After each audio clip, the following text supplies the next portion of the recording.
আসসালামু আলাইকুম। আশা করি সবাই ভালো আছেন। এই ভিডিওটি যে যেখান থেকে দেখবেন অবশ্যই শেয়ার করে দেবেন। আমি একটা লোকের কাছে আসছি। তিনি একজন অসুস্থ রোগী, দীর্ঘদিন যাবৎ অসুস্থ। তার কাছ থেকেই শুনবো।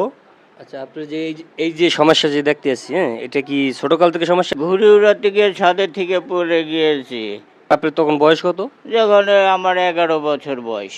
তারপর চিকিৎসা করেছিলেন? চিকিৎসা ওরকম হয় নাই, অর্থ নেই, মা বাবা গরিব ছিল। ওইরকম তখনকার সময় এত উন্নত চিকিৎসাও ছিল না, অর্থ সংকট, ফ্যামিলি দুর্বল, আর ওইরকম আর হয় নাই। এই আস্তে আস্তে এরকম অকর্য হয়ে গেলাম। ডাক্তার বলছে সিঙ্গাপুরে অথচ মাদ্রাজ যদি নেওয়া যায় তাহলে এটা পরিপূর্ণ সুস্থ হবে। দেখ এখন তো আমাদের অর্থ নাই, টাকা নাই, ফ্যামিলি দুর্বল, নুন আনতে পান্তা ফুরায়, আর ওভাবে হয়ে আসে নাই। এই আল্লাহ যেভাবে রাখছে এভাবে এখন আসি। এখন আমার যদি কোনো বিদেশি ভাইরা বা বাংলাদেশে অনেক লোক আছে অসহায় মানুষের পাশে যদি দাঁড়াতে চায়, আমাকে যদি সাহায্য সহযোগিতা করে, আমি এখনও কারোর কাছে হাত পাতি নেই, আর কোনো কেউ আমাকে আইসা বলেও নাই, জিজ্ঞেসও করে নাই। হ্যাঁ, আপনারা একমাত্র আসছেন, আপনাদের কাছে ধন্যবাদ। আল্লাহর কাছে নামাজ পড়ে আপনাদের জন্য দোয়া করব।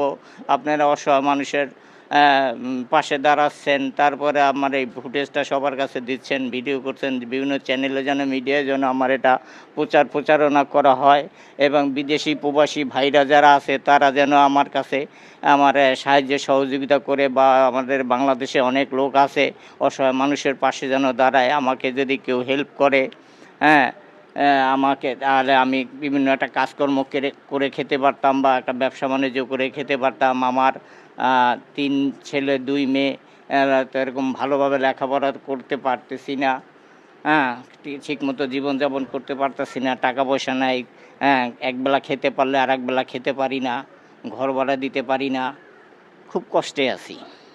তাহলে এখন আপনার সংসার চলে কিভাবে? এখন সংসার চলে ওই যে আপনাদের মতো ভাইরা কেউ কিছু দেয়, ওইভাবে দেয়, ওই ছেলেরা টুকটাক করে, এই এভাবেই চলে আর কি। আর আমি একটা টুকটাক একটা মানুষের কাছে হাত না পেতে আমি টুকটাক একটা কর্ম করি, জুয়েলারি গহনার আইটেম ওগুলি বানাই। তা আগে এক সময় ভালো ছিলাম, এখন তেমন অর্থ নাই, টাকা নাই। আমারে যদি কেউ যদি সাহায্য সহযোগিতা করতো, তাহলে আমি আমার এই ব্যবসাটা একটু বড় করতাম, বা আমি এটা করে আমার ফ্যামিলিটাকে চালাতে পারতাম, ছেলেপেলের একটু লেখাপড়া করাতে পারতাম। আচ্ছা, আপনার নামটা কি? আমার নাম মোহাম্মদ ফজলুল হক। দর্শক, যেমনটি শুনছিলেন যে এই ভাই কিন্তু বলেছিল যে আমি আর্থিকের অভাবে কিন্তু ব্যবসা চালু করতে পারছি না, সেই কারণে কিন্তু আমাদের টিম থেকে কিন্তু তাকে কিছু আর্থিক সহযোগিতা করব।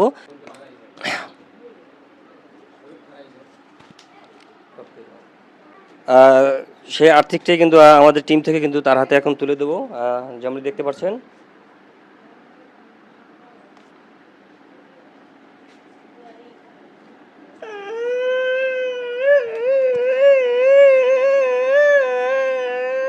আল্লাহ তাদেরকে মঙ্গল করো, ভালো করো আল্লাহ, তারা আরো রিজিক বাড়ায় দাও যাতে অসহায় মানুষের পাশে দাঁড়াতে পারে আল্লাহ।